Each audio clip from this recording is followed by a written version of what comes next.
you didn't know, time check, it is December 24th, 1949.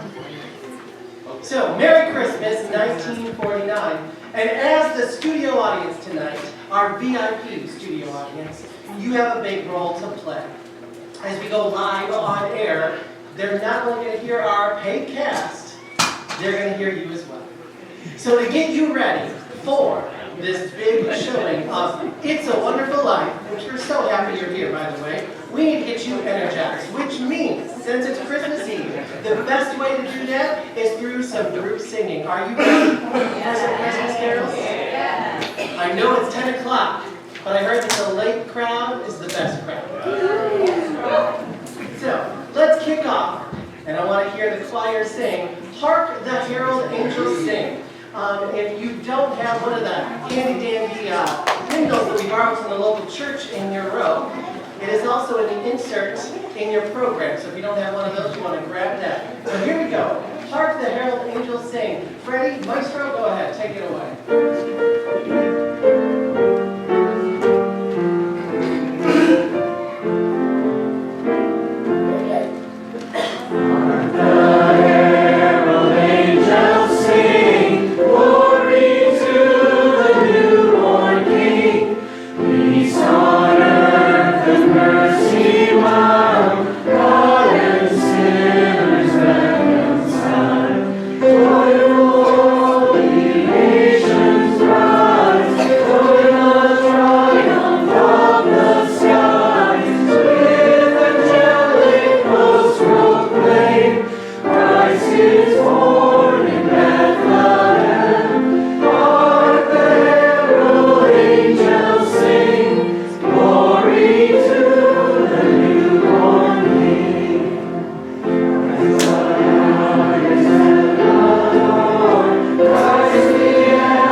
Well, thank you all for braving the weather to come out here. You know, I've heard a story about Rudolph, the reindeer. Have you heard that one? Somebody should really make a song about that. Let's call it that Gene Autry guy. I bet he would be good. Yeah, maybe in a few years. We'll see. We have about 10 minutes yet to go, so we have our studio players here. I call them mixed blessings, but you can decide for yourselves. They're going to lead us in another tune. Let's take a look at, well, we'll skip a little time. Let's go to the Holly and the Ivy medley. That's one that's not done very often at all, but I think it'll get us loose and ready to go. Take it away, folks.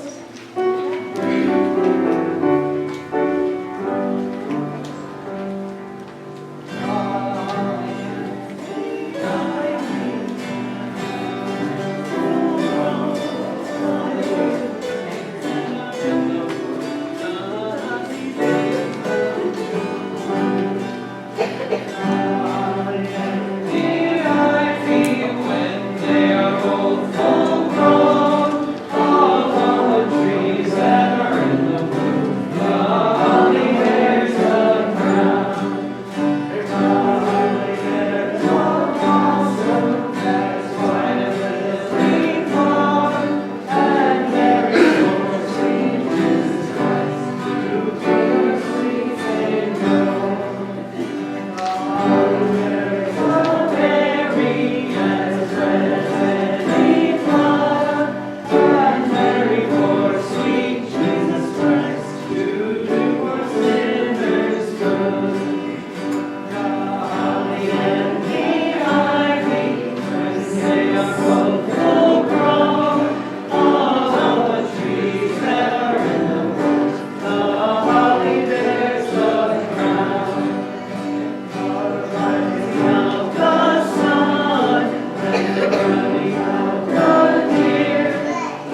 dulcimer.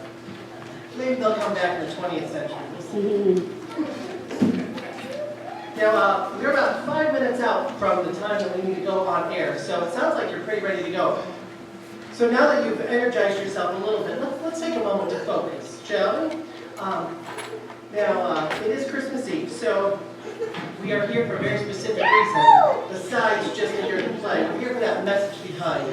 So if you'll indulge me, let's take a moment, focus, breathe, and join me in prayer. Almighty and loving God, as we gather on this sacred evening, our hearts are filled with gratitude for the wondrous gift of your Son, Jesus Christ. And on this Christmas Eve, Lord, we come together in joyful anticipation and reverence. In the quiets of this evening, even with children of all ages, we reflect on the miracle of Christ's birth, the ultimate symbol of love, peace, and hope. May the season remind us of the boundless compassion and the grace that you have bestowed upon us. And we pray for those who are lonely, or hurting, or facing hardships during this time. May your comforting presence be felt in their lives, bringing solace and healing to their hearts. And as we celebrate with family and friends tonight, let us not forget the less fortunate among us. Help us to be channels of your kindness, sharing your love and blessings with those in need. Guide our steps in the path of understanding, forgiveness, and unity. Let the light of Christ shine brightly within us, illuminating our way and inspiring us to spread kindness and goodwill to all. On this holy night, we offer our prayers for peace in the world. May the message of Christmas with its promise of reconciliation and harmony resonate in every corner of the earth. We thank you, Lord, for the precious gift of Jesus Christ, our Savior. May his love fill our hearts and homes, not only tonight, but throughout the year. Bless this gathering and grant us peace. In Jesus' name we pray. Amen. So the broadcast will begin in just a few minutes, but here are a couple things you need to know. After we are done with the radio play, our resident pastor, Maury, will be leading us in a candlelight service. So make sure you have your candle if you don't, and we'll have our technicians get that for you. And now, the other thing I'm supposed to let you know as the stage manager here as we get going is, please make sure you turn off all noise-making devices, especially those that haven't been invented yet. Before we go, with just a few minutes left, now that we've focused, I fear we've lost a little bit of energy, so we need to pump you up just one more time. Maestro, would you lead us in joy to the world? Let me hear your voices, because you will be the new studio choir.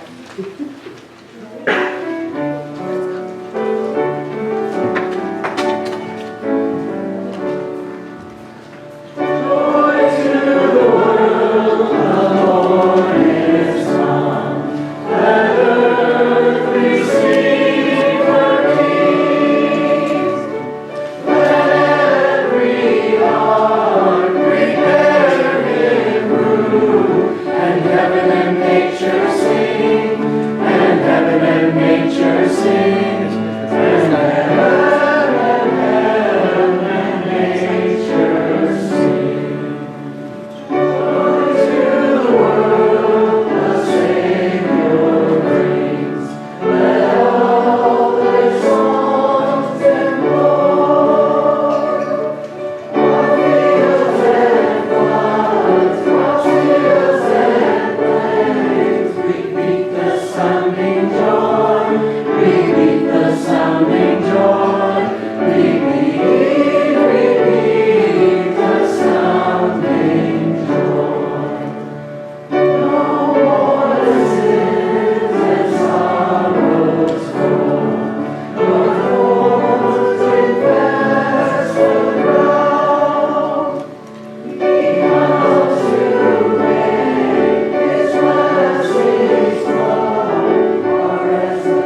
WBFR in New York City. This is the WBFR Playhouse of the Air. Greetings from the WBFR Studio A in Manhattan, New York, right here in the US of A. I'm your host, Freddie Fillmore, and it is my pleasure to bring you your favorite stories this and every week on WBFR Playhouse of the Air. Tonight, we bring you a real feel-good heartwarmer, perfect for this or any Christmas Eve. It's a Wonderful Life. We begin our story in the little town of Bedford Falls, New York, where a number of people in the town are praying for their dear friend, a typical American named George Bailey. Dear God, please look over my husband, George. George is a good boy, you know that. My son has always gone out of his way to give others a hand. Now it's him who needs the help. Help my big brother, George. He's done so much for all of us. More for me than I can I can remember all the times you would stay late after work and not ask a cent. The world needs more like George Bailey never thinks about himself. I wouldn't have a roof over my head if it wasn't for If it him. wasn't for him, I would have given up long ago. All I think about is myself. I must have taken the last cent he had. The voices carry heavenward, and Joseph, the superintendent of angels, summons Clarence, an apprentice angel.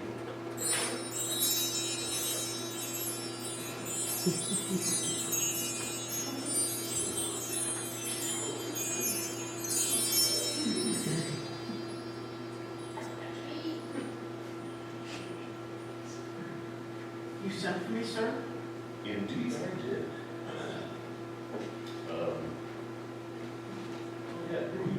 Yes, Clarence, a man down on earth needs our help.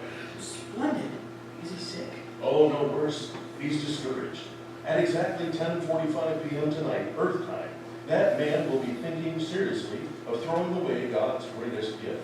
Oh dear, his life? Then I have only half an hour to dress. Well, what are they wearing now? Oh, you will spend that half hour getting acquainted with George Bailey. Sir, if I should accomplish this mission, might I perhaps run my wings? I've been waiting over 200 years now, and, well, people are beginning to talk. Now, what's that book you have with you? The Adventures of Tom Sawyer, sir. I see. Well, if you do a good job with George Bailey, we'll see about your wings. Thank you. If you're going to help George, you'll want to know a little something about him. Look, see the town? Well, why, yes. A group of young boys sliding down a snow-covered hill. And onto the ice. Yippee! Well, who's that? Now that's George Bailey when he was 12, back in 1919. Something happens here you'll have to remember later on. Here comes the scare baby, my kid brother, Harry Bailey. I'm not as scared.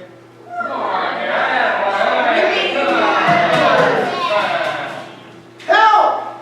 Harry's falling through the ice. I'm coming, Harry.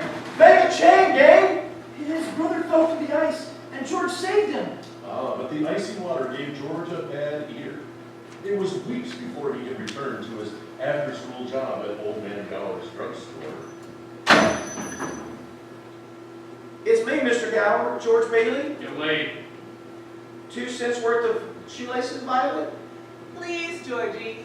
I like him. You like Harry boy. What's wrong with that? Here you are. Bye, Georgie. See you later, Mary. Made up your mind yet, Mary? I'll take chocolate. With coconuts? I don't like coconuts. You don't like coconuts? Say, brainless, don't you know where coconuts come from? Look at here, from Tahiti, Fiji Islands, the Coral Sea. Is that a new magazine? I never saw it. Of course you never. Only us explorers can get it. I've been nominated for membership in the National Geographic Society. Let me get your ice cream. Is this the ear you can't hear on? George Bailey, I'll love you till the day I die. I'm going exploring someday. Wait and see. George, you're not paid to be a canary. Goodbye, George. Bye, Mary. What was that piece of paper George just picked up? Oh, it's a telegram from Mr. Gower. He found out this morning that his son died of influenza, and he spent the afternoon drowning his grief in whiskey. Mr. Gower, do you need anything? No. I'll get them, sir. Take those capsules over to Mrs. Blaine's. They have the diphtheria there, haven't they? Now get going. Yes, sir. Mr. Gower, that bottle you used, you put something wrong in those capsules. Who do you think you're talking to? It hurt my sore ear. Did you hear what I said? Get out of here! Mr. Gower, you don't know what you're doing. You put something wrong in those capsules.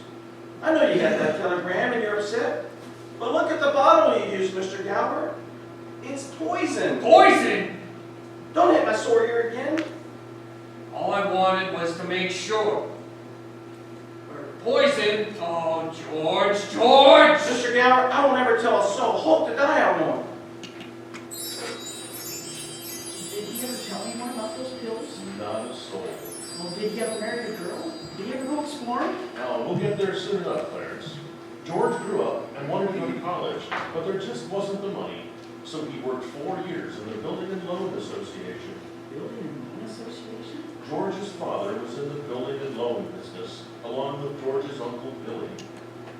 George, what's the combination to the safe?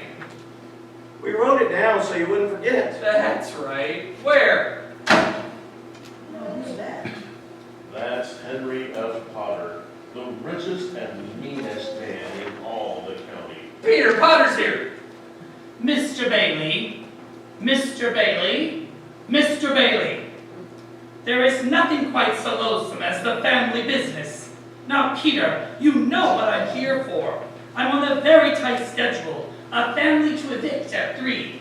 Okay then, Mr. Potter. Here's the thing. I just need a little more time. I'll dig up that 5,000 somehow. Have you put any pressure on those people of yours to pay their mortgages? Times are hard, Mr. Potter. A lot of people are out of work. Then foreclose. I can't do that. These families have children. Are you running a business or a charity ward? Mr. Potter, what makes you such a hard skull character? You have no family, no children. You can't begin to spend all the money you've got. So I suppose I should give it to miserable failures like you and that idiot brother of yours to spend for me? You can't call my father a failure. All right, son. Thanks. Don't let him talk about you like that, Pop. What kind of business are you running here? George worked and saved enough to see him through the university. But first he was going to Europe. Old man Gower surprised him with a gift of a great big suitcase. On his way home from the store, he ran into his friends Ernie, the cab driver, and Bert, the cop. Hey, Ernie.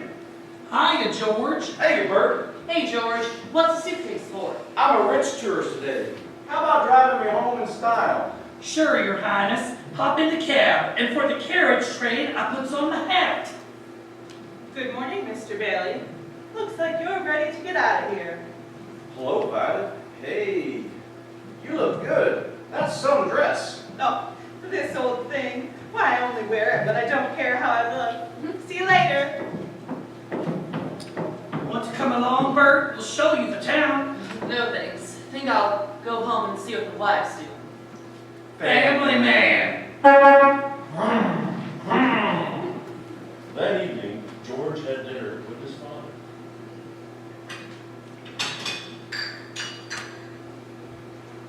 Oh, at my last supper at the Bailey boarding house. We're sure going to miss you, George. I wish we could send Harry to college with You you. know, we've got that all figured out. Harry will take my job at the building loan for 4 years, and then he'll go. He's pretty young for that job. Well, no younger than I was.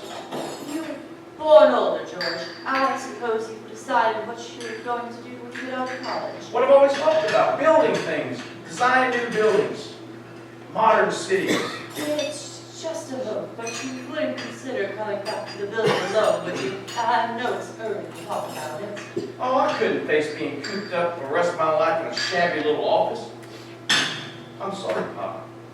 I didn't mean that remark. This business of spending your whole life trying to figure out how to save 3 cents on a length of pipe, well, I go crazy. I want to do something big and important. You know, George, I feel that in a small way we are doing something important. It's not too much for a man to want his own roof and walls and fireplace, and we're helping him get those things in our shabby little office. Oh, I know, Dad. But most of my friends have already finished college. I just feel like if I don't get away, I'd bust. You're right, son. This town's no place to live if you aren't willing to crawl to Parker. Get your education, then get out. I'm glad you see what I'm talking about.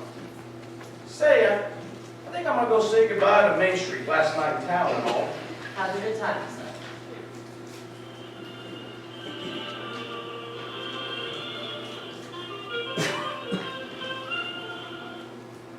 Hello, Georgie Porgy. Well, hello, Vi.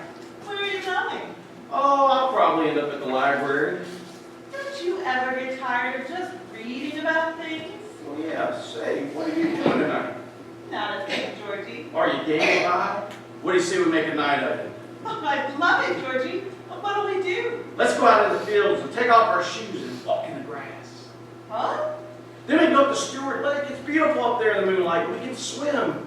Then we can climb Mount Bedford and smell the pines and watch the sunrise against the peaks. We'll stay up there the whole night and everybody will be talking. It'll be a terrific scandal. George, have you gone crazy? Look at the grass in my bare feet. Why, it's 10 miles up to Mount Bedford. You think just because you... Oh, Okay, just forget about the whole thing. Hee-haw! Forget about what, George? Oh, nothing, Sam. You remember Mary, don't you? Hi, George. I'm married.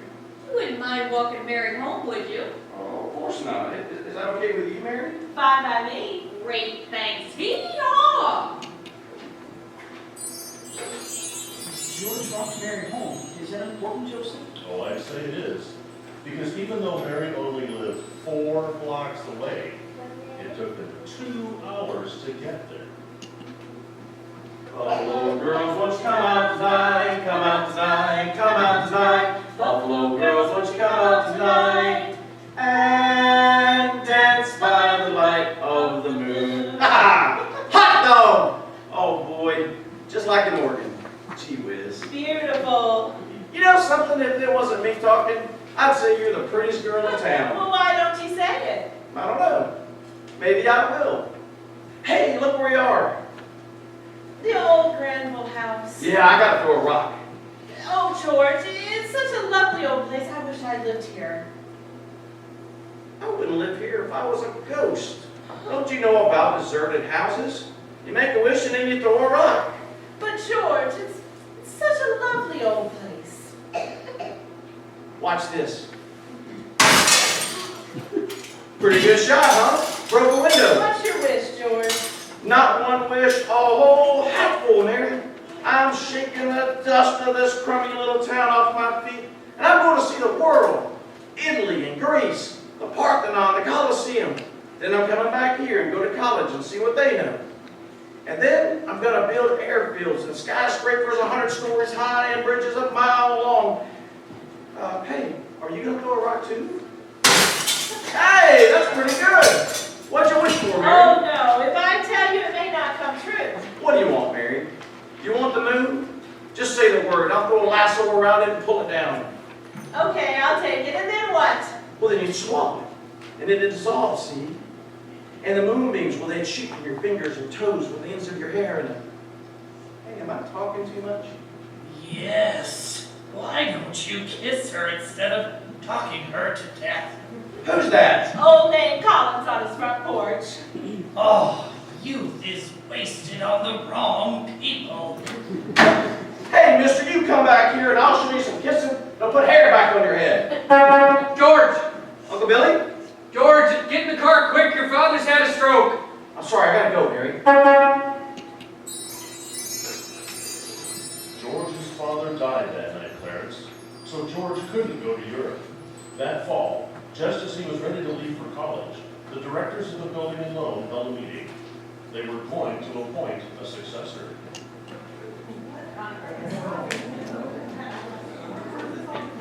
I want the board to know that George gave up this trip to Europe to help strengthen things out these past few months, and it's greatly appreciated.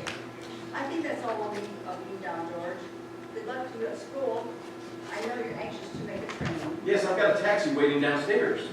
Mr. Chairman, I'd like to get to my real purpose. I claim this institution is not necessary to this town.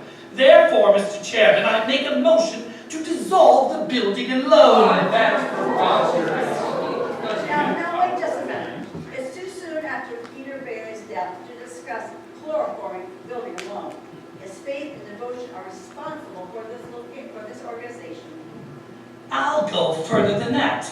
I'll say Peter Bailey was the building and loan. Oh, that's fine, Potter, coming from you, considering that you drove him to his grave. Peter Bailey was not a businessman. That's what killed him. He was a man of high ideals without common sense. And what does that get us but a discontented, lazy rabble instead of a thrifty working class? And because a few starry-eyed dreamers like Peter Bailey stir them up and fill their heads with a lot of impossible hooey. Now I say... Just a minute, Mr. Potter. All right, you're right when you say my father was no businessman. Why he ever started this building alone, I'll never know. But you can't say anything against his character. Why, in the 25 years since he and Uncle Billy started this thing, he never once thought of himself. But he did help a few people get out of your slums, Mr. Potter. And just remember that this rabble you're talking about do most of the working and paying and living and dying in this community. Well, is it too much to have them work and pay and live and die in a couple of decent rooms and a bath? My father didn't think so. People were human beings to him, but to you, a warped, frustrated old man, they're cattle. In my book, he died a much richer man than you'll ever be. I'm not interested in your book. Look, I've said too much. You're the board. Do what you want with this thing. But remember that this town needs this measly one-horse institution, if only to have some place where people can come without crawling to Potter. Come on, Uncle Billy. Sentimental hogwash. I want my motion. Oh, just a minute. They're coming out of the board meeting now. I have to call you back. I haven't, George. All I can hear is yelling. Boy, oh boy, Matilda, you should have heard George. Yeah, they're just voting us down in there. They're putting us out of business. So what? I can get another job. I'm only 52. You're 58. Shh.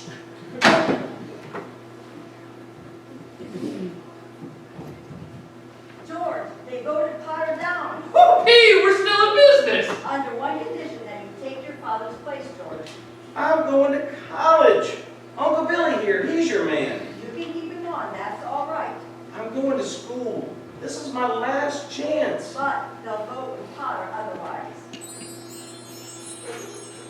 So George Bailey didn't go to college? That's right, Clarence. He gave his college money to his brother instead and waited 4 years for Harry to come back and take over the building alone. Then he could still see the world.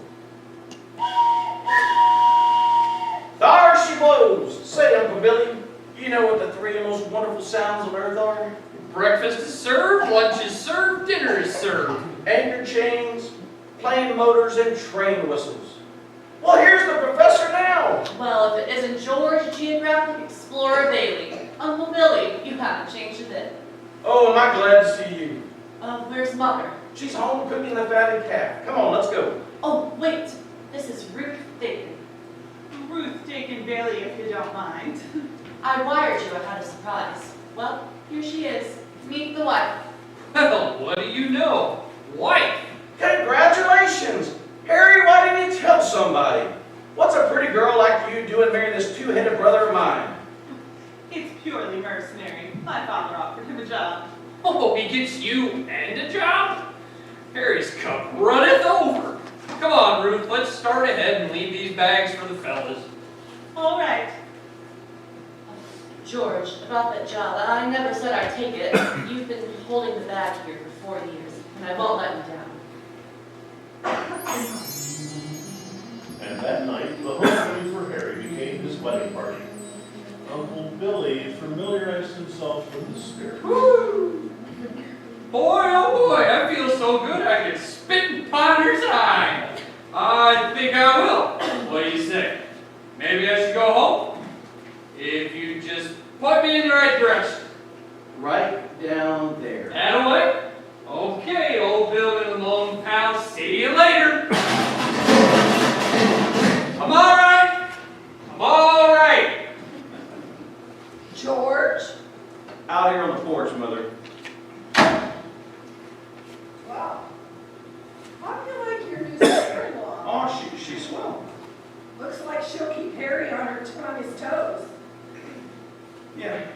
keep him out of Bedford Falls anyway.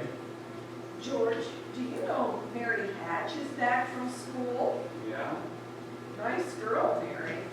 The kind who will help you find all the answers. Give me one good reason you shouldn't call on her. Well, Sam Wainwright. Sam's crazy about her.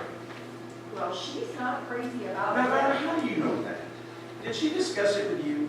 Well, besides, Sam's in New York, and you're here in Bedford Falls. And all's fair in love and war? I don't know about war. All right, Mother. I think I'll go out and find that girl and do a little passionate necking. Oh, George! Bye, Miss Bailey. By the way, do you want any books from the library? The library? George! You go and see Mary, you hear? Hello, George. Oh, hello, Mary. I just happened to be passing by. Your mother just phoned and said you were on your way. My mother called you. How did she know? I just went for a walk and I happened to say, when did you get back? Tuesday. Would you like to come in? Well, I guess since I'm here. Where'd you get that dress? Do you like it? It's all right. Hey, I thought you'd be back in New York with Sam and the rest of them. Oh, I worked there a couple of vacations, but I don't know. I guess I was homesick. Homesick? For Bedford Falls? Yes, and my family and, oh, everything. I still can't understand it, though. I didn't tell anybody I was coming here. Would you rather leave? Well, I don't want to be rude. It was nice about Harry and Ruth, wasn't it? Oh, yeah, that's all right. Don't you like her? Oh, she's a peach. It's just marriage in general you're not enthusiastic about. No, marriage is okay for Harry and Sam and you. Mary? Who are you talking to? It's George Bailey, Mother. George Bailey? What does he want? I don't know. What do you want, George? Me? I'm not a thing. I just came in here to get warm. He's making violent love to me, Mother. You tell him to go right back home. Sam Wainwright promised to call from New York tonight, didn't he? Now, your brother, I didn't come in here to What did you come here for?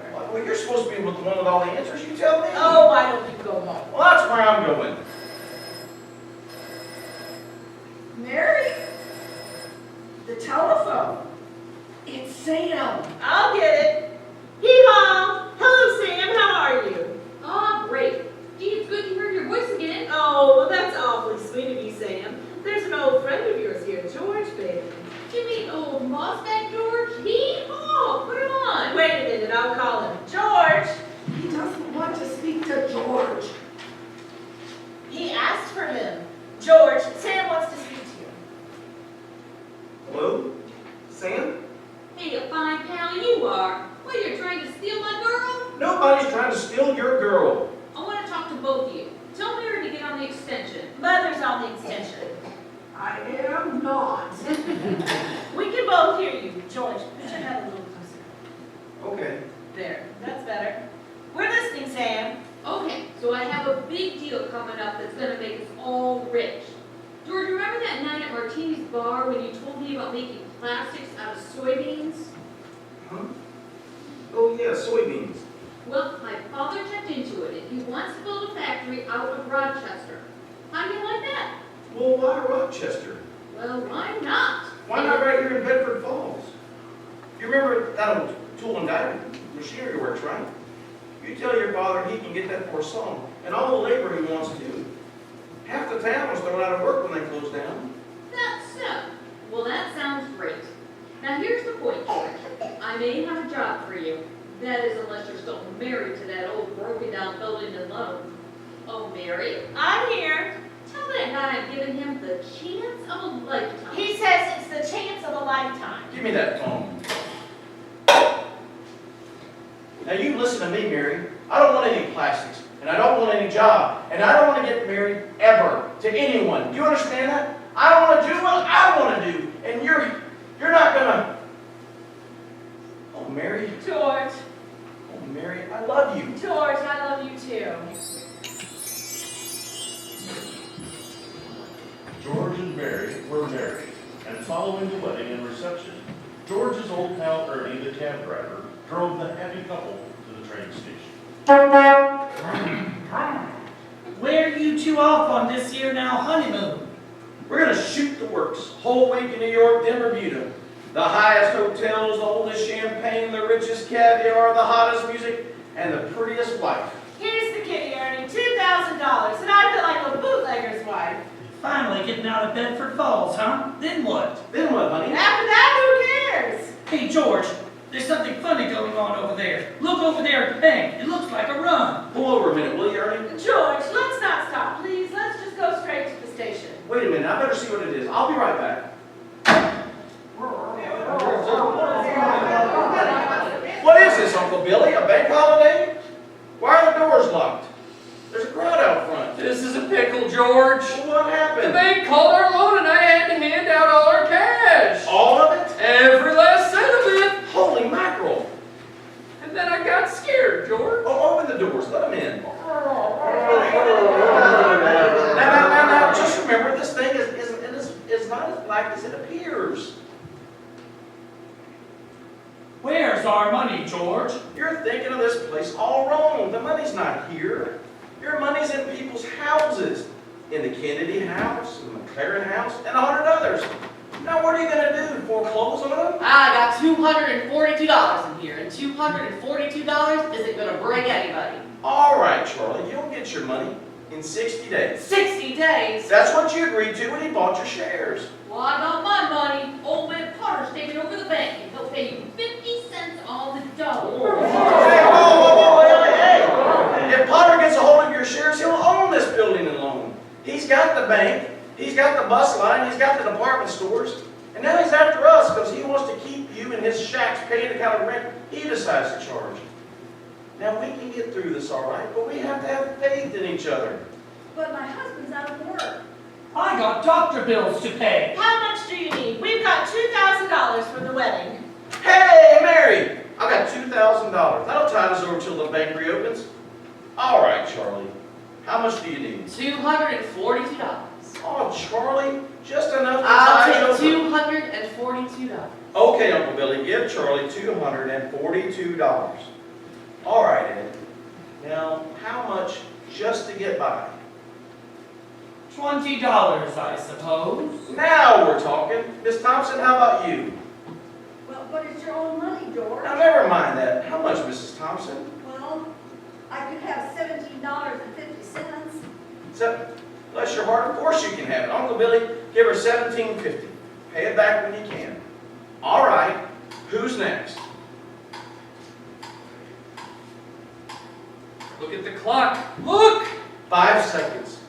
4 seconds. 3, 2, 1. 6 o'clock, we made it! Lock that door, Uncle Billy, we're still in business. Bailey Brothers Building and... Just a minute. George, there's a call for you. Hey, listen, will you get my wife on the phone? She's probably over at her mother's. Mrs. Bailey is on the phone. I don't want Mrs. Bailey, I want my wife. Oh, Mrs. Bailey is my wife. Mary? Well, listen, dear, I'm sorry. What? Come home? What home? 320 Sycamore. Well, what? Whose home is that? The Waldorf Hotel, huh? That doesn't look like a Waldorf. Oh no, number 320 Sycamore was the old Granville house. The one that George and Mary threw rocks at and made wishes. Mary had prepared the house, including a turkey dinner, romantic decorations, and even a marriage bed. Welcome home, Mr. Bailey. Well, I'll be. Remember the night you broke the windows in the old house? This is what I wish for. Darling, you're wonderful. Yes, sir. That's where they spent their honeymoon. That's where they started their lives together. Mary made the leaky old house a home, while George toiled away at the building and loan office.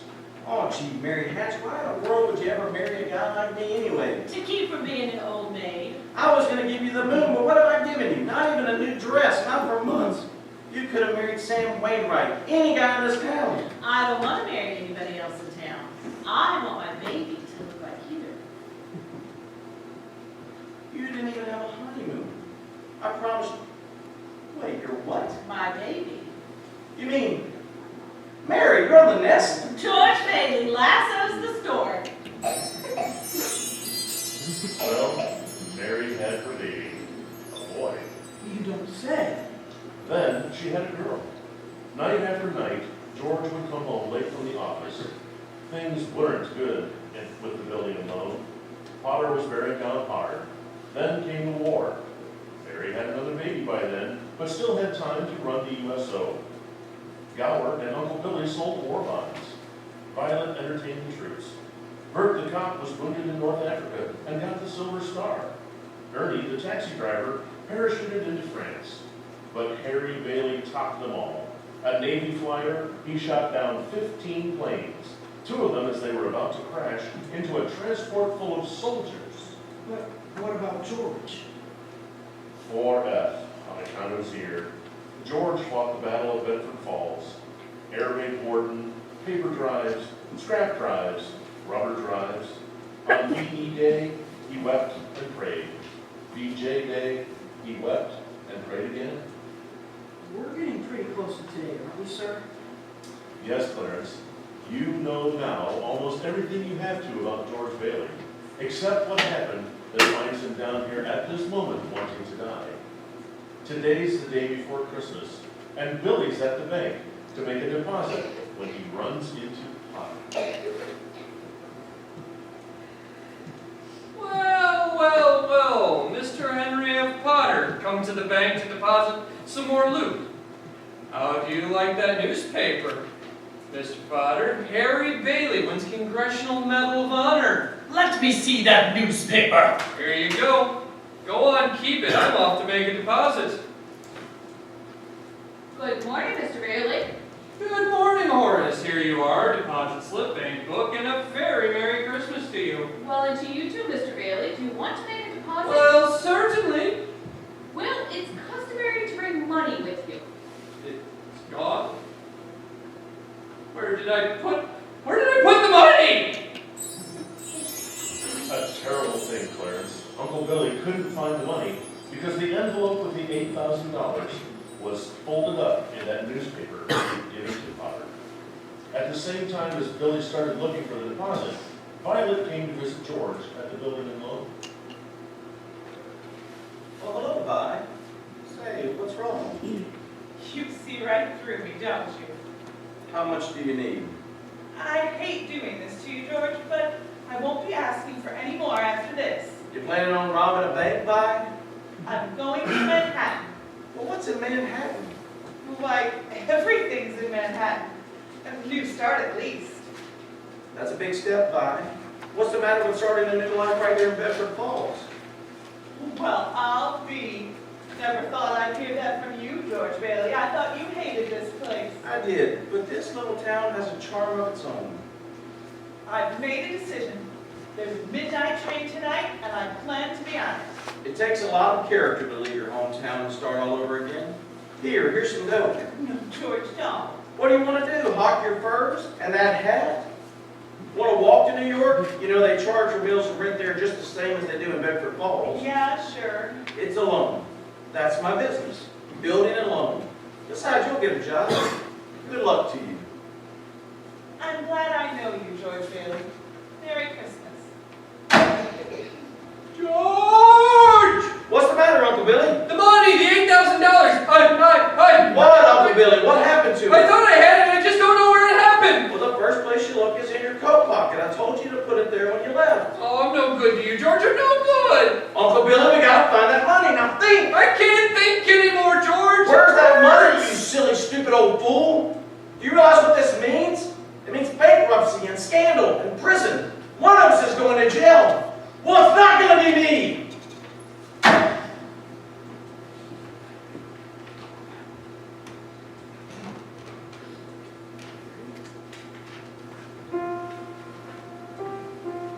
Hello, Daddy. Hello, darling. Where's your coat and hat? Left him at the office. Isn't it wonderful about Harry? We're famous, George. I'll bet I've had 50 calls today about the parade and banquet. Must she keep playing that? I have to practice for the party tonight, Daddy. Mommy says we can stay up until midnight and sing Christmas carols. Better hurry and shave. The families will be here soon. Families? I don't want the families over here. Excuse me. Have a hectic day. Oh yeah, another big red letter day for the Baileys. Daddy, the Browns next door have a new car. You should see it. Well, what's the matter with our car? Isn't it good enough for you? Yes, Daddy. Excuse me. Excuse you for what? I burped. All right, darling, you're excused. Now go upstairs and see what little Suzu wants. What's the matter with Zuzu? Oh, she caught a cold coming home from school. They gave her a flower and she didn't want to crush it, so she didn't button up her coat. The doctor says it's nothing serious. Was the doctor here? I called him right away. Is she even running a temperature? Just a teensy. Gosh, it's this old house. I don't know why we don't all have pneumonia. This drafty old barn. Might as well be living in a refrigerator. Why do we have to live here in the first place? Stay around this measly, crummy old town. George, what's wrong? Everything's wrong. You call this a happy family? Why do we have to have all these kids? Dad, how do you spell frankincense? I don't know. Ask your mother. Where are you going? Up to see Zuzu. Hi, Daddy. Well, what happened to you? I want a flower. Where do you think you're going? Want to give my flower a drink? Give Daddy the flower. I'll give it a drink. Look, Daddy, some of the petals came off. Taste it. All right now. There it is. Good as new. Give the flower a drink. Now, will you try to get some sleep? I'm not sleepy. I want to look at my flower. I know, but you just go to sleep and then you can dream about it and it'll be a whole garden. It will? Uh-huh.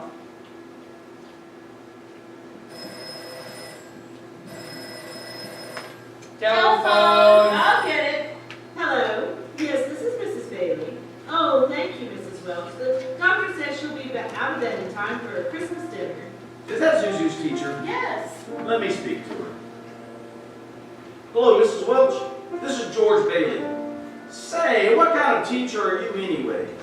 What do you mean sending her home like that, half naked? George! Is this the sort of thing we pay taxes for? To have teachers like you? Silly, stupid, careless people who send our kids home without any clothes on? Oh, that's stupid. Hello, Mrs. Welch. I want to apologize. She hung up. I'll hang her up. What do you think you are? Hello? Who is this? It's Mr. Welch. Oh, Mr. Welch. That's fine, Mr. Welch. Gives me a chance to tell you what I really think of your wife. George! Will you let me handle this? Hello? Yeah. Oh, you will, huh? Yeah. Okay, Mr. Welch. Anytime you think you're man enough. Hello? Daddy, how do you spell hallelujah? What do you think I am, a dictionary? Janie, haven't you learned that silly tune yet? You played it over and over again. Now stop it! Stop it! George, what are you doing? I'm sorry, Mary. Janie, I didn't mean that. You go on and practice. Pete, I owe you an apology too, son. What did you want to know? Nothing. What's the matter with everybody? Janie, go on. I told you to practice. Now go on, play. Oh, Daddy. George, why must you torture the children? Why don't you? Oh, Mary.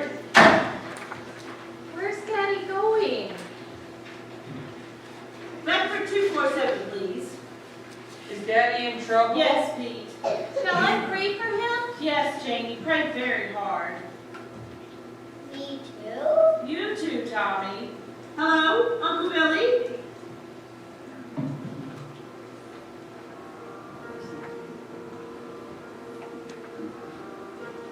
So that's it, George. You're short $8,000. I'll pay any sort of interest, Mr. Potter. If you still want the building alone. You say it was lost. Did you notify the police? No, I haven't. See, with Harry's homecoming tomorrow. Why come to me? Why not go to Sam Wainwright? I can't get a hold of him. He's in Europe. What kind of security would I have, George? I have a $15,000 life insurance policy. How much is your equity in it? $500. And you want $8,000?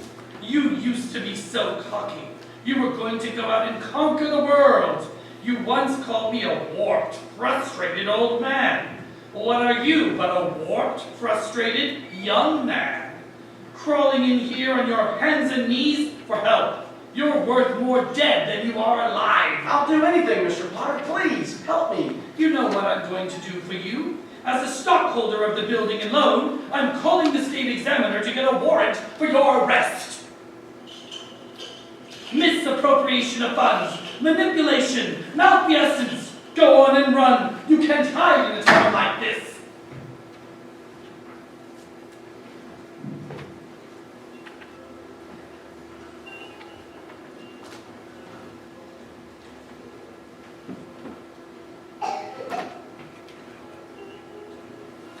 Merry Christmas.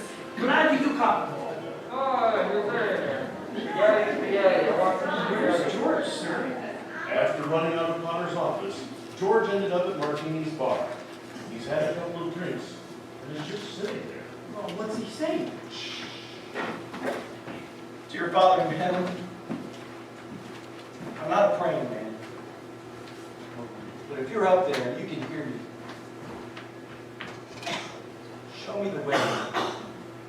Are you all right, George? Why do you drink so much, my friend? You don't feel good? Please go home, Mr. Bailey. Bailey. Which Bailey? This gentleman is Mr. George Bailey. George Bailey, huh? The next time you talk to my wife like that, you'll get worse. It isn't enough she slaves teaching you stupid kids how to read and write. You've got to bawl her out. You will get out of here, Mr. Welch. You hit my best friend. All right. Mr. Bailey, are you okay? Who was that? Mr. Welch, but don't worry, he won't come in this place no more. I'll get something for your face. It's bleeding. I'm all right. Please don't go away, Mr. Bailey, please.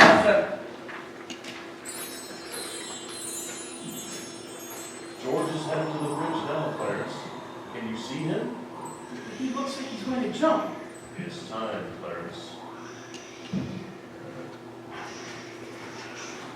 Help! Help me! I can't swim! Hold it, mister, I'm coming! What in San Diego are you doing? Now get out of that water. Are you two all right? Need a doctor? I'm all right. Oh, I'm fine. This underwear, well, I didn't have time to get anything stylish. My wife gave me this on my last birthday. I passed away. Passed away. Oh, I see Tom Sawyer's drying out too. Who?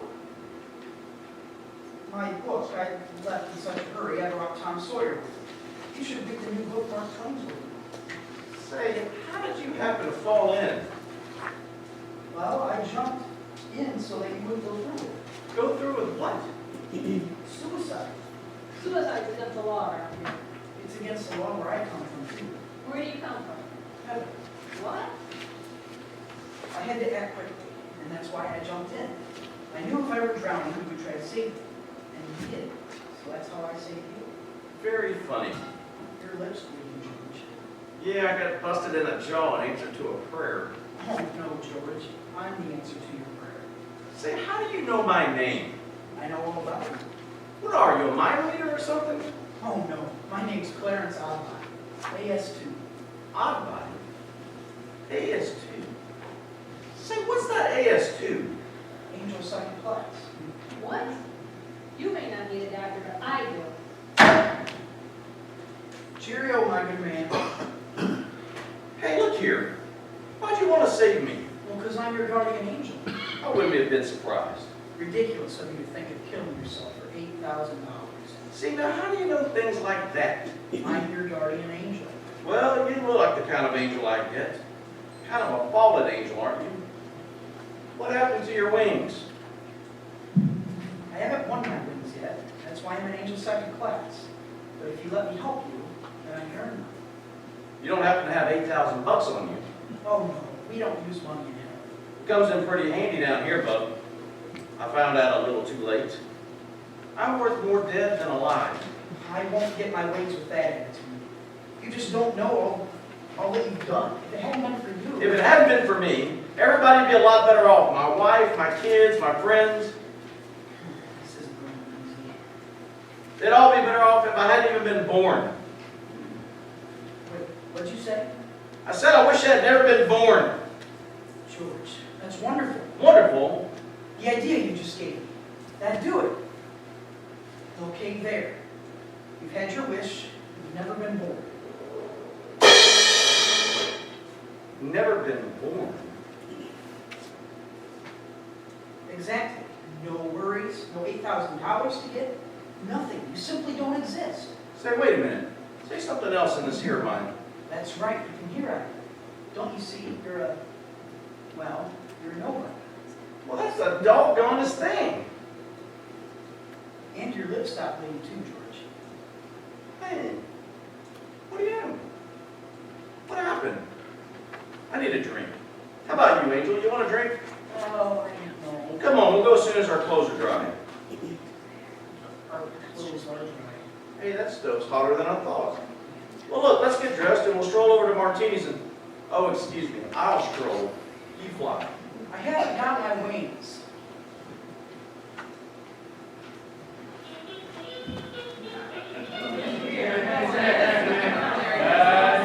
There's a place to sit down. Welcome to the best bar in Bedford Falls.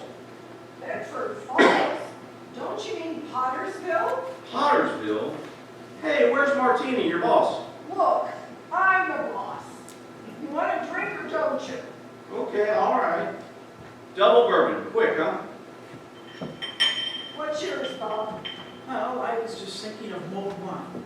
Heavy on the cinnamon, light on the cloves. All with you, my lad. Be lively.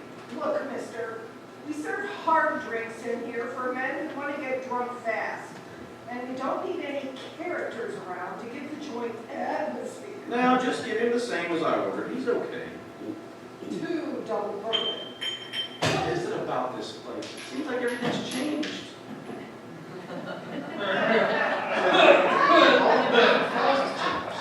You're having your wish, George. You've never been born. There will be lots of things here you've never seen before. Oh, good. Somebody's just made it. Every time you hear a bell, that means that an angel just won his wings. What did you say? Clarence, you better not talk about angels around here. Well, don't they believe in angels? Maybe they believe it. So why should they be surprised when they see it? Hey, don't mind him, Nick. He never grew up. How old are you anyway, Clarence? 293. Well, next May. That does it. Out you 2 pixies go. Through the door or out the window.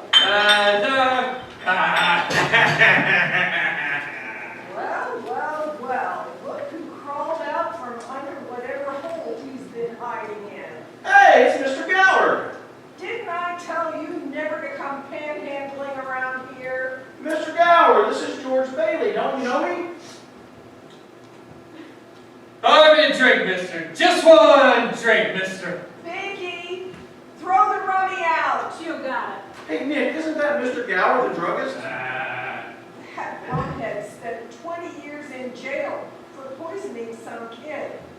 If you know him, you must be a jailbird yourself. Hey, Binky, here's 2 more. Get them out of here. You got it, boss.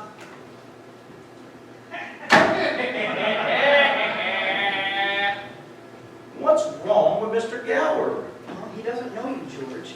And you weren't there to stop him from putting the poison into those prescriptions. So what do you mean I wasn't there? What are you, a hypnotist? Why am I seeing all these strange things here? It's because you've never been born. Then if I wasn't born, who am I? Nobody. You have no identity. What do you mean? My name's George Bailey. There is no George Bailey. You have no papers, no cards, no driver's license, no 4F card, no insurance policy. Susan petals. My little girl, some petals fell off of her flowers. I told her I'd fix it. They're gone too. Everything's gone. You've been given a great gift, George, to see what the world would be like without you. You're crazy as a bedbug, and you're driving me crazy too. Now leave me alone. I'm going home to my wife and family.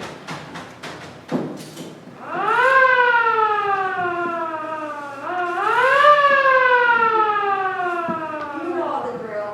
Hands behind your back, sister.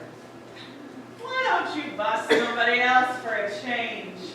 Hey, officer, where did the building alone move to? The building and what? The Bailey building alone. It was in that building. Oh, they went out of business years ago. Now all that's left is this burlesque house. Not so fast, Copper. I know Potter. Hey, Violet. Hey, that's Violet Bick. Oh, believe me, I know. I know that girl. Who doesn't? Now get out of my way. Taxi. Hey, Ernie, take me home. I'm off my nut. Where do you live? Oh, doggone it, Ernie. Don't you start pulling that stuff. You know where I live. 320 Sycamore. Now hurry up. Okay, 320 Sycamore. Ernie, straighten me out here. I got some bad liquor or something. Now listen to me. You're Ernie Bishop, and you live in Bailey Park with your wife and kid, right? You seen my wife? Seen your wife? I've been to your house 100 times. What's the idea? I live in a shack in Potter's Field, and my wife ran away 3 years ago and took the kid. And I ain't never seen you before in my life. Okay, just step on it. Just get me home. Is this the place? Of course it's the place. This here house ain't been lived in for 20 years. Mary! Pete! Tommy! Jamie! Zuzu! I'm home! They're not here, George. You have no children. What have you done with them, Clarence? All right, put your hands up, both of you. No fast news. Bert! Thank heaven you're here, Bert. What's happened to this house? Where's Barry and my kids? Come with me. I'm gonna take you down to the station. Bert, listen to me. That fellow there says he's an angel. Don't make me use my nightstick. Bert, I hate to do this, but run, George, run!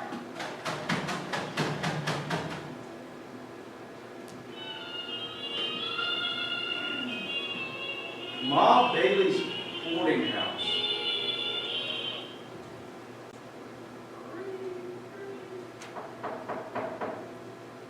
Mother? Mother, what do you want? Mother, I'm George. I thought sure you'd remember me. If you're looking for a room, there's no vacancy. Mother, please try to understand. Something's happened to me and I need a place to stay.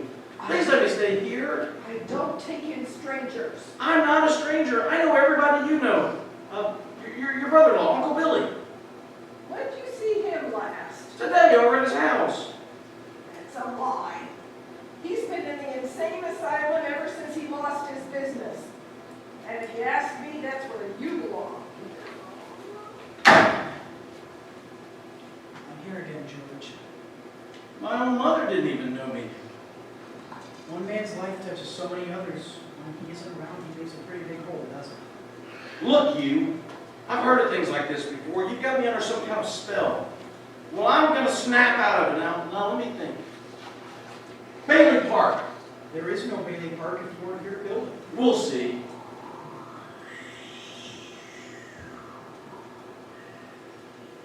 Hey, what's this graveyard doing where Bailey Park's supposed to be? Look at that gravestone. Why is my brother Harry's name there? Harry broke through the ice and drowned at age 9. That's a lie! Harry Bailey went to war. He got the Congressional Medal of Honor. He saved the lives of every man on that transport. Every man on that transport died. Harry wasn't there to save them because they weren't there to save Harry. You see, George, you really had a wonderful life. Don't you see what a mistake it would be to throw it all away? What happened to Mary, Clarence? I'm not supposed to tell you, George. I don't know how you know the things you do, but please, just let me see her. Where is she? You're not going to like it, George. She's an old maid. What? Where is she? She's just about to close up the library.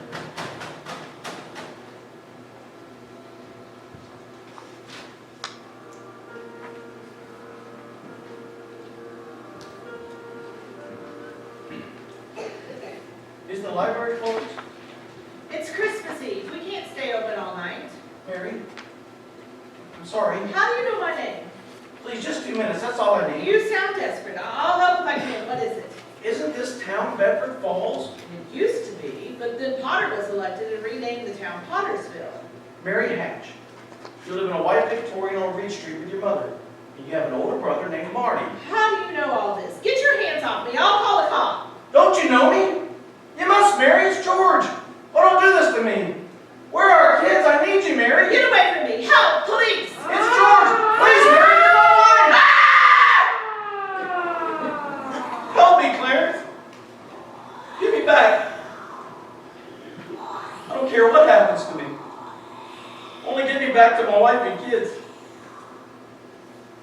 Help me, Clarence, please. I want to live again. Oh God, please let me live again.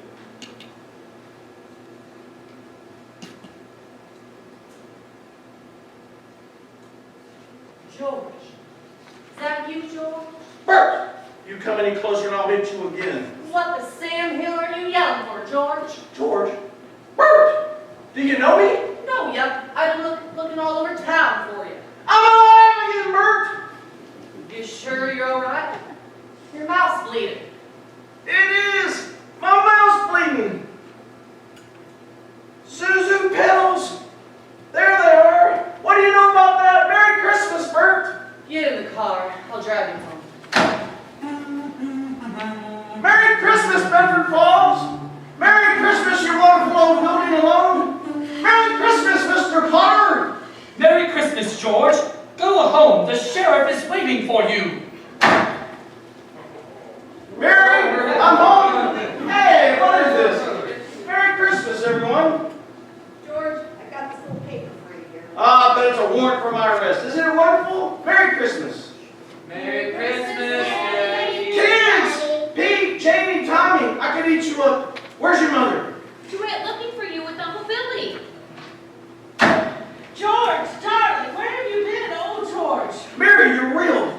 You have no idea what's happening. You have no idea what's happened either. Come on, George, quick, they're on their way. Who's on their way? The police department? The FBI? The National Guard? Let them in! I'm alive again, Mary! Now, here, climb over here by the tree and don't move. George, it's a miracle. Come in, Uncle Billy, everybody, in here. Isn't it wonderful? Mary did it, George. She told a few people you were in trouble and they scattered all over town collecting money. They didn't ask any questions, just said, George is in trouble, you can count on me. You never saw anything like it. Here you go. $242. Merry Christmas.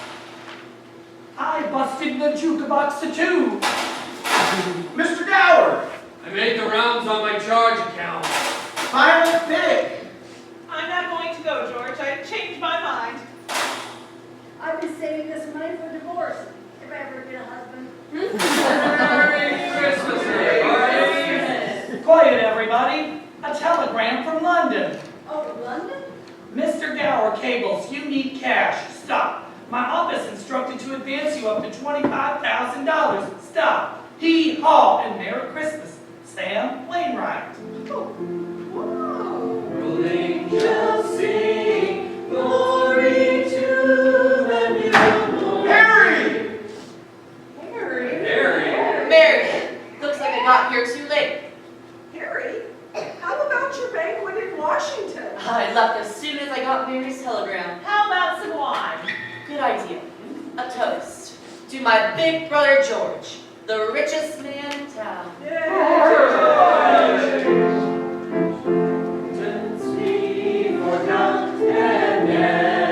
What's this book, George? Tom Sawyer. Look, there's an inscription. George, remember, no man is a failure who has friends. Thanks for the wings. Love, Clarence. What's that? It's a Christmas present from a very good friend of mine. Look, Daddy, teacher says every time a bell rings, an angel gets its wings. That's right. That's right. Attaboy, Clarence. This has been WBFR Playhouse of the Air's presentation of It's a Wonderful Life. Please stay tuned for a program of popular holiday music. This is Freddie Fillmore signing off for WBFR in New York City and wishing you and yours a very Merry Christmas. Good night.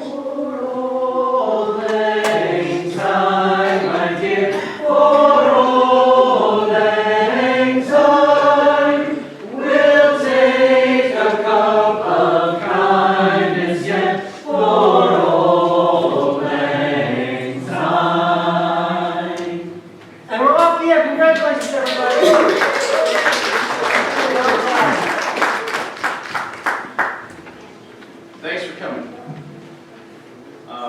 this is one of my favorite stories, and I talked Matt into doing this tonight, just because I wanted us to tell the story together.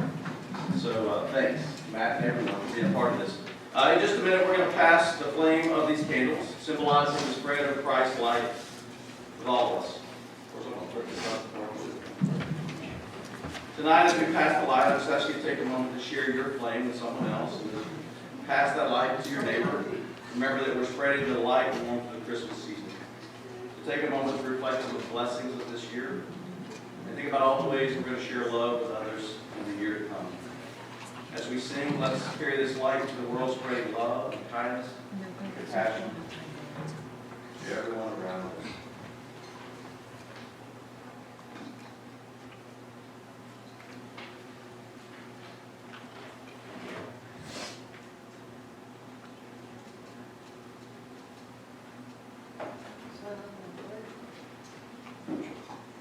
We're going to pray first.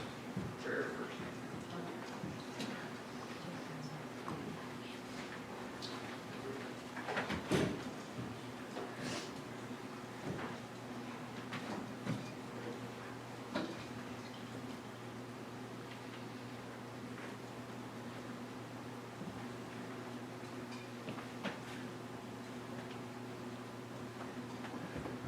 Let's pray.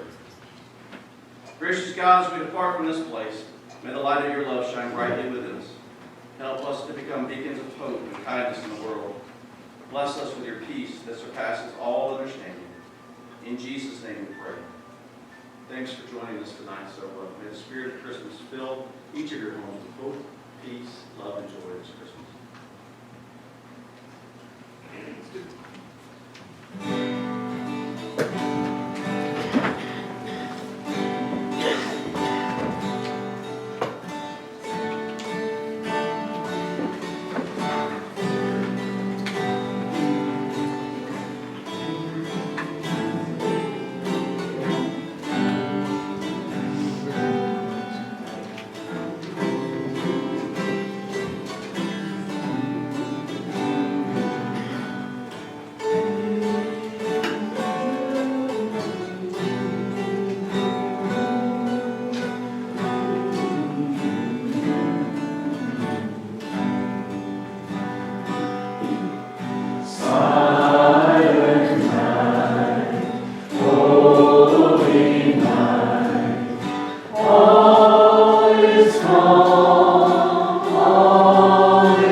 Merry Christmas, everyone.